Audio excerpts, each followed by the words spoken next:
Գազի սակագների փոփոխության մասին։ Ես ճիշտ ասած մամուլը շատ չեմ նայ, բայց ինձ թվում է որոշակի թեր ըմբռնում կա։ Առաջի թեզը՝ բյուջեն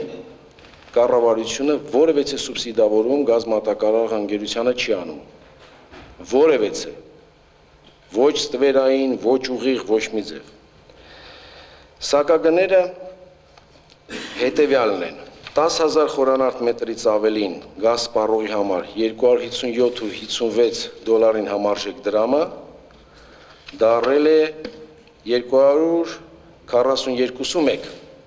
Եթե այդ կազմակերպությունը սպառում է ավել գազ, քան նախկինում սպառել է եւ ցուցակը ներկայացրել է Գազպրոմ Արմենիան, ապա այդ ավել գազի համար իր սակագինը 212 դոլար է։ Համարժեք դրամ։ Խոսքը ինչի մասին է։ Գազպրոմ Արմենիան փորձ է անում մոտիվացնել, որպեսզի շուկան մեծանա, ընդլայնի եւ բիզնեսը հնարավորություն ունենա իր ինքնարժեքի վրա ակտիվ շուկայի մեծացման հաշվին աշխատի, որպեսզի բիզնեսը շահավետ դառնա։ 10,000-ից պակաս բնակչության համար սակագինը 146.7 դրամից դառել է 139 դրամ, սոցիալապես անապահովների համար 100 դրամ։ Սոցիալնախարարությանը եւ Գազպրոմ Արմենիային հանձնարարվում է հունվարի 1-ը մաքսիմալ հասկանալ այդ ցանկը սոցիալապես անապահովների,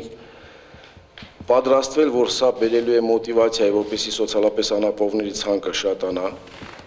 դրան դեմ պետք է հստակ մենք իմանանք ով է սոցիալապես անապահովը։ Ինչ վերաբերում է ջերմոցներին եւ գյուղմթերքի վերամշակվող ձեռնարկություններին, սակագինը 257 ու 56 դոլար համարժեք դրամից դառնում է 212 դոլար, 45 դոլարից ավել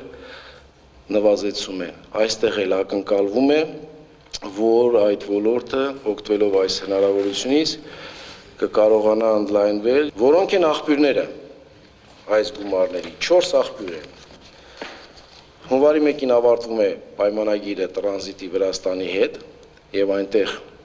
կան ակնկալիքներ, որ տրանզիտի գինը նվազի։ Երկրորդը, սակագների նվազման արդյունքում